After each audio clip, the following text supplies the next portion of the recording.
Deus existe? É a pergunta mais importante que um ser humano pode fazer. Mais importante do que qualquer outra questão científica, filosófica ou política. Porque a resposta a essa pergunta muda tudo. Muda o sentido da vida, o fundamento da moral, a compreensão da morte, a esperança diante do sofrimento. Se Deus não existe, então o universo é um acidente sem propósito. A vida humana é um fenômeno temporário sem significado eterno. A morte é o fim absoluto. E a moral é apenas uma convenção social que cada geração pode redefinir conforme as suas preferências. Se Deus existe, então o universo tem uma origem inteligente. A vida humana tem uma dignidade que nenhuma circunstância pode tirar. A morte não é o fim, e a moral tem um fundamento que transcende as convenções humanas. Não é uma pergunta acadêmica. É a pergunta mais prática e mais urgente que existe. E eu tenho uma resposta. Não uma resposta baseada em sentimentos ou em experiências místicas, embora as experiências místicas sejam reais e válidas. Uma resposta baseada na razão. Uma resposta que qualquer pessoa que esteja disposta a pensar com rigor e honestidade pode examinar, avaliar e verificar por si mesma. 5 caminhos.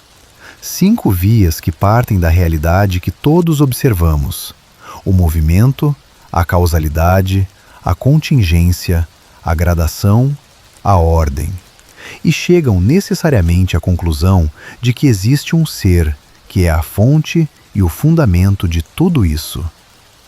Inscreva-se e ative o sininho. E agora, vamos à pergunta mais importante da sua vida. Antes de apresentar as 5 vias, preciso explicar o que estamos fazendo e o que não estamos fazendo. Porque há um mal-entendido frequente sobre o tipo de argumento que vou apresentar. Não estou tentando provar a Deus da mesma forma que um cientista prova uma hipótese em laboratório. Deus não é um objeto do mundo que pode ser isolado, medido e repetido em condições controladas. Se Deus é o fundamento de toda a existência, o ser que sustenta tudo que existe, então ele não é mais um objeto dentro do mundo que pode ser examinado como examinamos os outros objetos. O que estou fazendo é diferente e mais fundamental. Estou partindo daquilo que todos observamos, o mundo tal como é, e perguntando: o que é necessário para que isso exista? O que deve ser verdadeiro para que a realidade que observamos seja possível?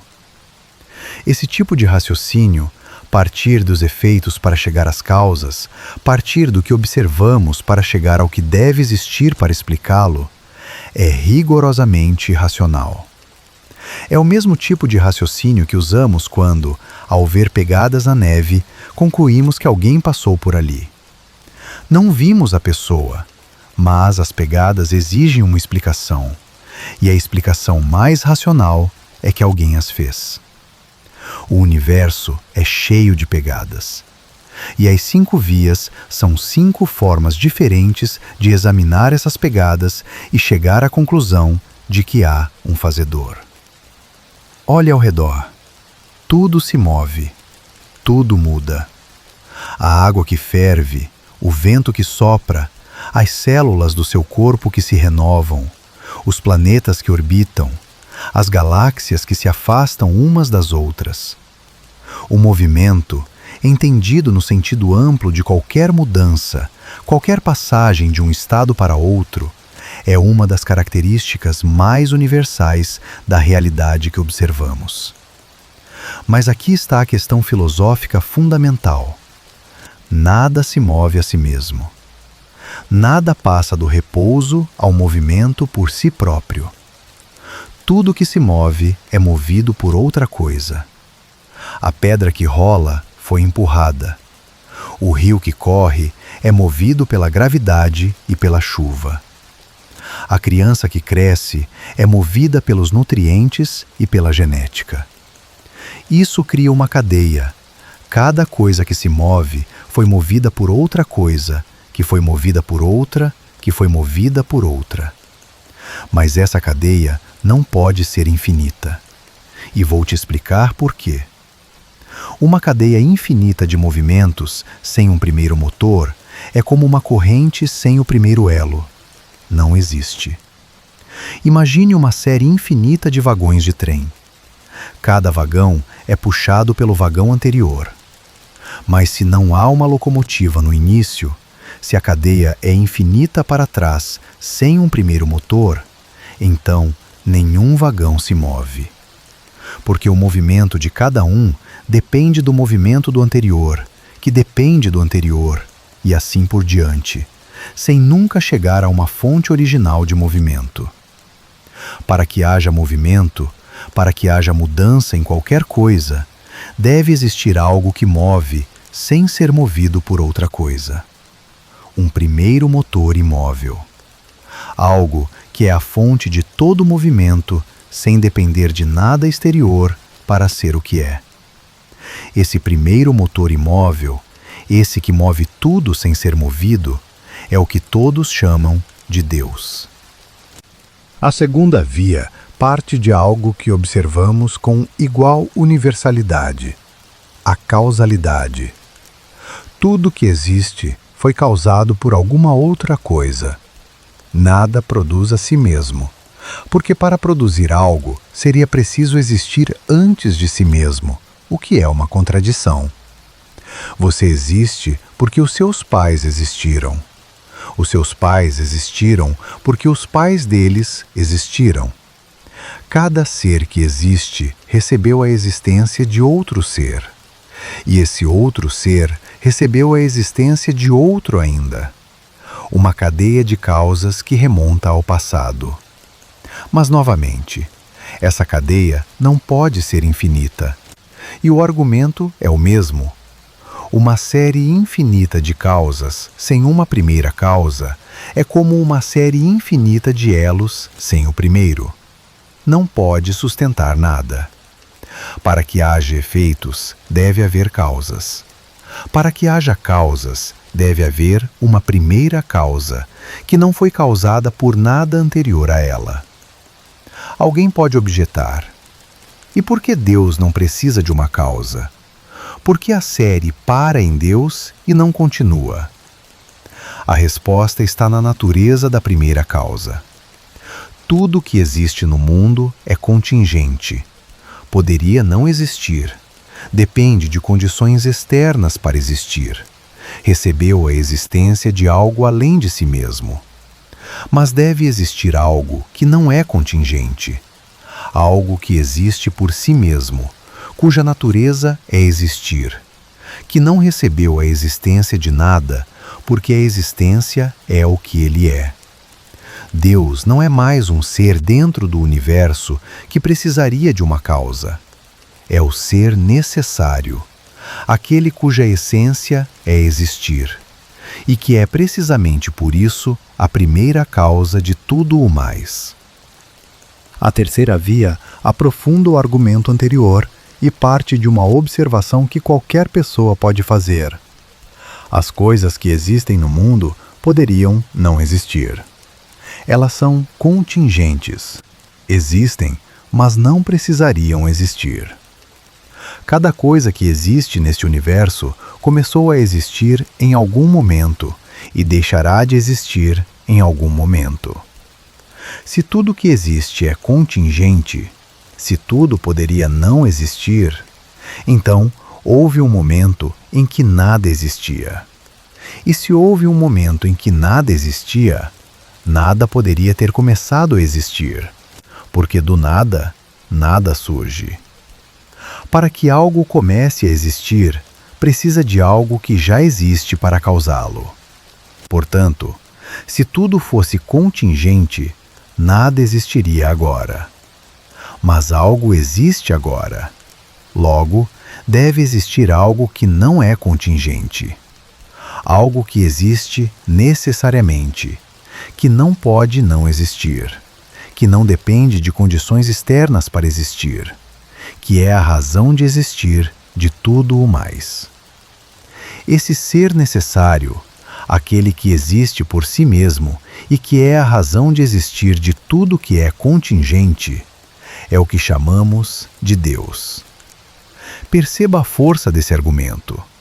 Ele não parte de uma experiência religiosa, não parte de um texto sagrado, parte apenas da observação de que as coisas existem, e conclui que deve haver algo que explica por que existe algo em vez de nada. A pergunta mais fundamental da filosofia, por que existe algo em vez de nada, encontra aqui a sua resposta mais rigorosa. Porque existe um ser necessário que é a fonte de toda existência contingente. A quarta via é talvez a mais elegante e parte de uma observação que fazemos constantemente sem perceber a sua profundidade filosófica. Julgamos, comparamos, dizemos que uma coisa é mais bela do que outra, mais boa do que outra, mais verdadeira do que outra. Há graus de perfeição em tudo que observamos. Algumas coisas são mais quentes, outras menos. Algumas pessoas são mais generosas, outras menos. Alguns raciocínios são mais verdadeiros, outros menos. Mas o que significa dizer que algo é mais ou menos de uma certa qualidade? Significa que existe uma escala e que algo está mais próximo ou mais distante de um máximo. Quando dizemos que este ouro é mais puro do que aquele, pressupomos que existe o ouro absolutamente puro como referência. Quando dizemos que esta ação é mais justa do que aquela, pressupomos que existe a justiça perfeita como referência. Os graus de perfeição que observamos no mundo são participações numa perfeição que existe em grau máximo. As coisas boas participam da bondade. As coisas verdadeiras participam da verdade. As coisas belas participam da beleza. Deve existir, portanto, algo que é o bem em grau máximo, a verdade em grau máximo, a beleza em grau máximo, a fonte de toda bondade, verdade e beleza participada. Algo que não participa dessas perfeições, mas que as é em plenitude absoluta. Esse máximo de toda perfeição, essa fonte de todo bem, toda verdade e toda beleza é o que chamamos de Deus. Este argumento tem uma implicação prática que considero muito importante. Quando você reconhece a bondade em alguém, quando você é tocado pela beleza de algo, quando você experimenta a alegria de descobrir uma verdade, você está tocando algo que aponta além de si mesmo. Está tocando uma participação em algo maior. E esse algo maior não é uma abstração. É uma realidade que existe com plenitude infinita. A quinta via é aquela que mais imediatamente ressoa com a experiência cotidiana e parte da observação de que o mundo é ordenado, extraordinariamente ordenado. As leis da física são constantes. Os planetas seguem órbitas previsíveis. O DNA codifica informação com uma precisão que os melhores computadores humanos mal conseguem imitar. Os ecossistemas funcionam com uma interdependência complexíssima. O olho humano processa informação visual com uma eficiência que a engenharia humana ainda não conseguiu superar. Essa ordem, essa complexidade organizada, essa interdependência funcional, essa adequação dos meios aos fins, não é o que esperaríamos de um universo puramente acidental. O acaso produz desordem, não ordem. A aleatoriedade produz ruído, não informação. Quando encontramos uma flecha apontada para um alvo, concluímos que houve um arqueiro, porque flechas não se lançam a si mesmas e não acertam alvos por acidente. Quando encontramos um livro, concluímos que houve um autor, porque letras não se organizam em palavras com significado por acidente. Quando encontramos um relógio, concluímos que houve um relojoeiro, porque engrenagens não se encaixam com precisão funcional por acidente. O universo é infinitamente mais complexo do que qualquer flecha, livro ou relógio. E a ordem que ele exibe é infinitamente mais precisa e funcional do que qualquer ordem humana. A conclusão racional, a mesma conclusão que tiramos sobre a flecha, o livro e o relógio, é que existe uma inteligência que ordenou o universo em direção a fins. Essa inteligência ordenadora, que dispôs as leis da natureza, que organizou a matéria de forma que a vida fosse possível, que inscreveu nos seres a orientação para os seus fins, é o que chamamos de Deus. Seria desonesto da minha parte apresentar os argumentos a favor da existência de Deus sem examinar as objeções mais sérias. Porque há objeções, e algumas delas são formuladas por pessoas inteligentes e honestas que merecem respostas igualmente sérias. A primeira grande objeção é o problema do mal. Se Deus existe e é onipotente e infinitamente bom, por que existe o mal? Por que existe o sofrimento inocente? Por que crianças morrem de doenças? Por que há guerras? Por que há catástrofes naturais? Esta é a objeção mais poderosa e a que mais merece respeito, porque nasce de uma experiência real e dolorosa. Mas ela não refuta a existência de Deus. Ela coloca uma questão sobre a natureza e os propósitos de Deus, que é diferente. Um Deus que criou seres livres aceitou a possibilidade do mal moral, porque a liberdade sem a possibilidade de escolher o mal não é liberdade, é um mecanismo. E um Deus cujos propósitos transcendem o que podemos ver nesta vida, pode permitir sofrimentos que, numa perspectiva mais ampla, contribuem para um bem maior. Não é uma resposta fácil, mas é uma resposta racionalmente coerente. A segunda grande objeção é científica. A ciência explica o universo sem precisar de Deus. A evolução explica a complexidade biológica. A cosmologia explica a origem do universo. Para que serve Deus nessa equação? Mas aqui há uma confusão fundamental sobre o que a ciência faz e o que a filosofia faz. A ciência descreve como as coisas acontecem, os mecanismos, os processos, as leis que governam os fenômenos naturais. A filosofia pergunta por que existe algo em vez de nada. Por que há leis em vez de caos? Por que há matéria em vez do vazio? Por que o universo é inteligível em vez de absurdo? A evolução explica como a complexidade biológica se desenvolveu, mas não explica por que há matéria que evolui, por que há leis que governam essa evolução, por que há uma realidade em vez de nada. Essas perguntas estão além do alcance da ciência. Não porque a ciência seja limitada, mas porque são perguntas de outra ordem. A terceira objeção é mais filosófica. Quem criou Deus? Se tudo precisa de uma causa, por que Deus não precisa?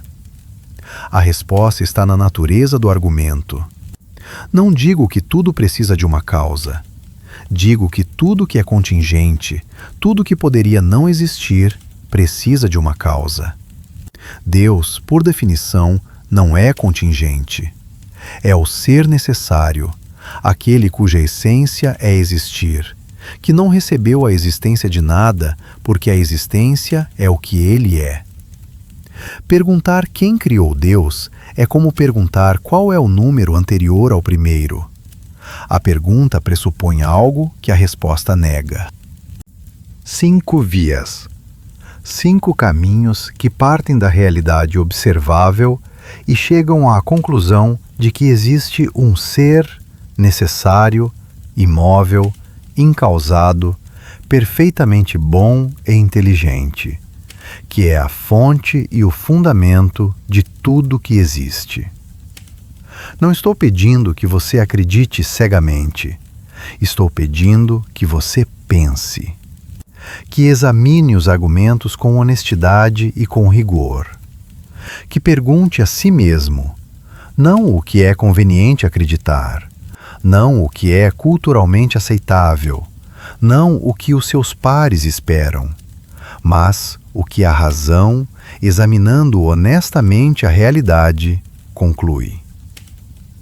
Sei que para muitas pessoas a questão de Deus não é apenas intelectual, é também emocional, existencial, pessoal.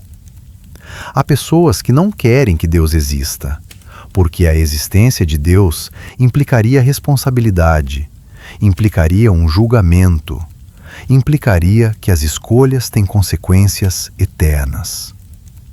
E essa resistência pode colorir o exame dos argumentos de uma forma que não é completamente racional.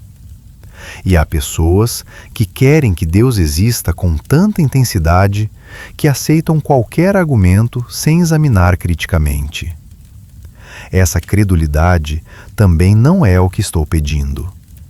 O que estou pedindo é honestidade intelectual. A disposição de seguir o argumento onde ele leva, mesmo que o destino seja desconfortável, mesmo que exija revisão de convicções anteriores, mesmo que tenha consequências práticas para a forma como se vive. Porque se Deus existe, se há um ser que é a fonte de toda existência, de toda bondade, de toda verdade e de toda beleza, então a relação com esse ser é a questão mais importante da sua vida. Mais importante do que a carreira, do que as relações, do que a saúde, do que qualquer outra coisa que normalmente ocupa o centro da atenção humana. E ignorar essa questão, viver como se ela não existisse, como se a resposta não importasse, é a forma mais cara de irracionalidade que existe. É apostar tudo na hipótese de que a pergunta mais importante não tem resposta, sem nunca ter examinado seriamente se ela tem. Examine, pense, siga o argumento, e se tiver dúvidas, continue pensando. A verdade não tem medo do exame, e Deus, se existe, e eu acredito com toda a convicção da minha razão que existe, não tem medo das suas perguntas.